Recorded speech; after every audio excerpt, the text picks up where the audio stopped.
This podcast comes from the corner of a country lane in the middle of England. This week, it's feudalism. Talk Genealogy, the podcast for genealogists with too much time on their hands. Hello, everyone. I hope you've all been able to cross a few genealogical styles during the past week as you tread the paths of immemorium. The Talk Genealogy podcast looks at different techniques and interesting sources for family historians. Or perhaps a discussion about early genealogists, the pioneers of our science. Sometimes we look at how a famous character in history shows us something particular about genealogy. But hey, most of the time we talk about whatever comes into our head, building an audio library for genealogists with too much time on their hands. This is the second in a mini-series of talks I shall be posting each Thursday in the lead up to the launch of a new book, Practical Introduction to Medieval Genealogy. We've called the series Medieval Knitting because it brings some threads of family tree hunting together. Think of it as a kind of Talk Genealogy podcast supplement. Last week, in the first of these short talks, we saw how the lay subsidy tax returns could help us redraw the structure of a community, and we used a village in the West Midlands as an example. We were able to distinguish three classes of villagers and quite a bit about the village economy. In this episode, I want to talk about the system that underpinned that carefully drawn class structure. This makes this week's excursion probably one of the most important, not only in this mini-series, but of all the 62 episodes that I've posted over the past 12 or 13 years. You see, I reckon that, hey, that sounds a bit pompous, doesn't it? Let's say me and coach loads of others, we all reckon that the system of feudalism was the fulcrum of England's documented history, and specifically, it is the tram rails along which English genealogy must run. But I want to make it clear that I'm neither a professional nor an expert. I'm an enthusiast like you who has spent far too many years digging up his family tree, so often in the wrong place. These podcasts are really me sharing with you the lessons that I've learned along the way. And please remember, I am talking about ancestor hunting in England. Recommended by Who Do You Think You Are magazine and featured on BBC Radio. Here is Malcolm Noble's Talk Genealogy podcast, the podcast for the genealogists with too much time on their hands.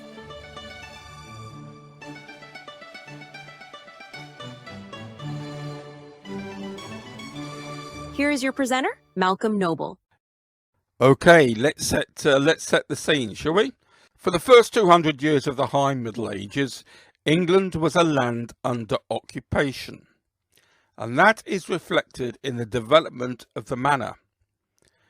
But feudalism was neither an English invention, more rigorous versions existed on the continent, nor a post-conquest invention.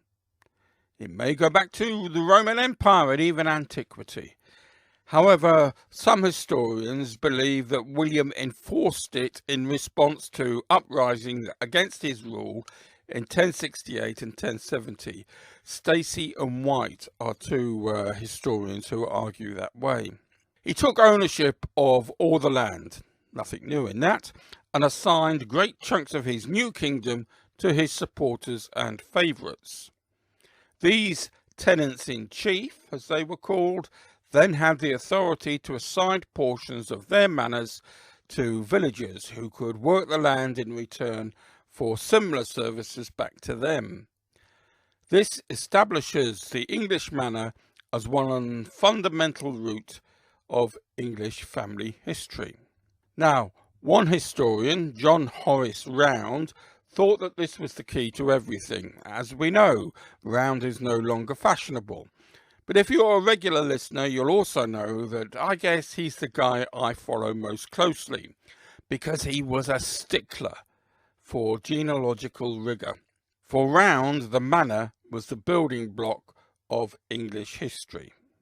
The scheme I propose is based upon the feudal system alone, he wrote. I would therefore discard the old English divisions, the county, the hundred, and even the township, and will restrict myself to that newer and rival system of the manor. By working along feudal lines, it will be possible to construct the great networks of tenure that the system had spun about the land, and to place upon that sound footing the pedigrees not only of the tenants, but of their under-tenants.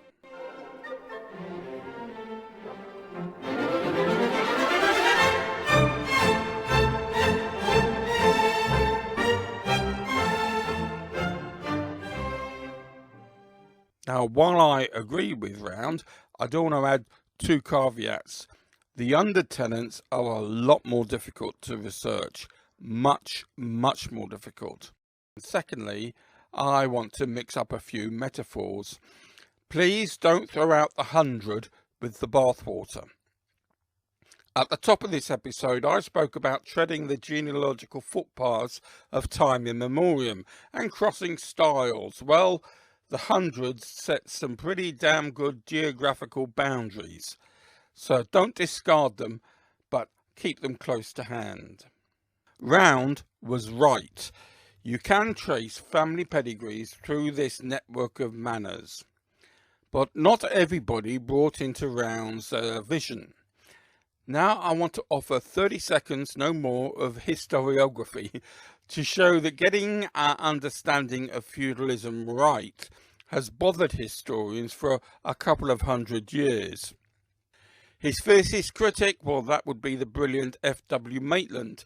Maitland respected Round's obsession with documents, he certainly did. But Maitland said, hang on, feudalism wasn't just something that the Normans dumped into England. Look closer and we see connections back to Anglo-Saxon England, to the Thanes, those land-holding nobles before the conquest. Feudalism, Maitland argued, wasn't imported, it was a natural progression. And you may have read Maitland's book, Doomsday and Beyond, when he sets this and much more out. And he wasn't alone. The Russian historian Paul Vinogradov added an even bigger frame. If you want to understand English feudalism, he said, you cannot just look at England. You have to see it in its European context. This was part of a continent-wide way of organising society.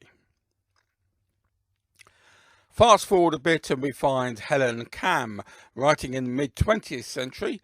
She cut through the Norwich feudalism, she said, wasn't imposed by the Germans. By the Germans?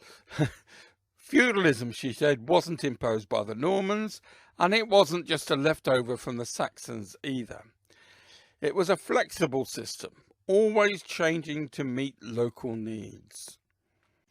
And that is a critical insight, because at its heart, feudalism wasn't a theory, it was practice. It was about what happened in the villages, in the manor courts, in the rhythms of everyday life. And here is where family history comes in. Round's love of documents gives us pedigrees and lineages. But Cam reminds us that these names in the records only come alive when we understand the society behind them. TalkGenealogy.com is the website that supports the podcast for genealogists with too much time on their hands. You find a guide to previous episodes, a list of books mentioned in the series, and now and then, a bit of a blog. Recommended by Who Do You Think You Are magazine and featured on BBC Radio. Here is Malcolm Noble's Talk Genealogy podcast.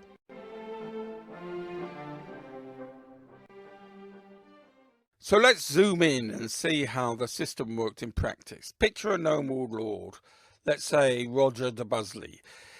He wasn't one of the companions of the conqueror, but he arrived in England not long after the conquest. And by the time of Doomsday in 1086, he held 174 manors across England, 86 of them in Nottinghamshire alone. Can you imagine trying to manage that lot? Impossible. He would have had to rely on layers of subtenants to run the show. Here we need to familiarise ourselves with just a little terminology. The monarch owned all the land. His tenants-in-chief had interests in that land, which may have amounted to ownership in practical terms. These interests were called estates in land, or a fief, and sometimes fee. And they were held in return for services. Enfeoffment is the action of transferring these interests one to another. The original holder releases all claim to the estates in the land. We would recognise this as selling, but the distinction is an important part to getting to grips with the notion of a manor and feudalism. Now, the problems of subsidiary feudation were apparent at an early stage. The process of the subordinate tenants passing off their holdings to further under-tenants not only led to the loss of central control, but, importantly, denied the king and his tenants-in-chief opportunities of gaining even more remuneration. This prompted Edward I, determined to put a stop to unregulated subinfeudation, to introduce the law of quientores in 1290, which removed subinfeudation in favour of simple substitution. This ensured that the new holder continued to owe services to the tenant-in-chief. Meanwhile, down at the village level, the manor had to be managed. Enter the bailiff and the reeve. The bailiff worked for the lord. The reeve, well, he was a villager, unhappily elected by his neighbours, not a job anyone wanted. You were stuck between the lord and the peasants, responsible for keeping the fields in order, collecting dues, organising manor courts. But without the reeve, the whole system would grind to a halt. Here's some earlier episodes of the podcast. Episode 15. Let's talk of graves, of worms, of epitaphs. Episode 13 was about the hearth tax. Episode 12, and it was Shakespeare, for example. Episode 9 discussed the medieval pipe rolls. Go to episode 7 for the companions of William the Conqueror. Episode 2, the Herald's Visitations, and our very first episode looked at working with Tudor wills. Building an audio library for the genealogists with too much time on their hands.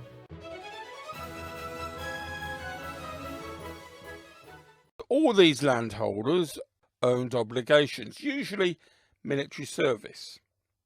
In the early stages, under Henry I and Henry II, scutage was offered as an alternative to military service. It actually means shield money. Tenants-in-chief, or ecclesiastical tenants who couldn't fight, the aged or infirm knights, landholders of fractional knight fees who couldn't find a full knight, could request to play scutage. But in the reign of bad King John, that's 1199 to 1216, scutage was levelled on all holders of knights' fees, whether they were knights or regardless of whether military service was demanded. John imposed it frequently and heavily, even when there were no campaigns to finance. This led to resentment and was one of the main grievances behind Magna Carta in 1215, which stated that scutage could only be levied with the Common Council of the realm, the beginnings of Parliament of sorts. And also, of course, most of these tenants were farmers, and you couldn't take them away during planting or harvest without risking famine. And many preferred just to pay money instead of fighting. So while the Survey of Assize, that was in 1190, looked like a massive national militia, in practice it was more about potential than reality.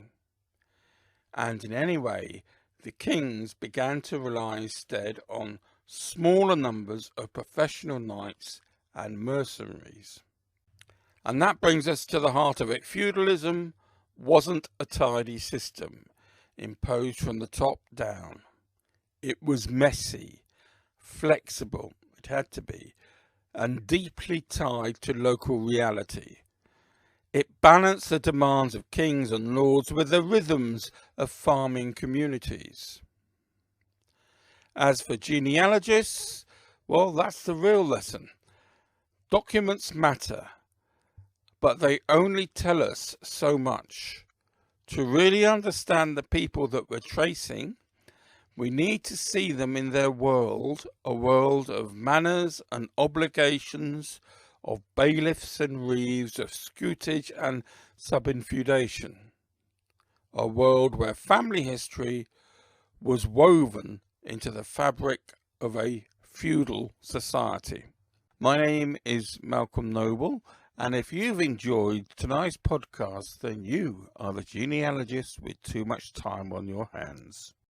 Medieval Knitting will be posted each week, leading to the launch of Malcolm Noble's Practical Introduction to Medieval Genealogy. Thanks to Freeze Effects for the music and Momna Yunus and Emily Brooks for the voiceovers. This podcast comes from the corner of a country lane in the middle of England.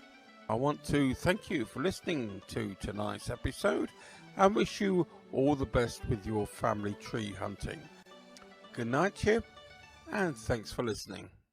Malcolm Noble has written a practical introduction to medieval genealogy, over 400 pages, covering the sources, their history, and important chapters on evaluation and analysis of evidence, scaling research pathways, and much, much more. Order your pre-publication copy now from Malcolm Noble at rocketmail.com.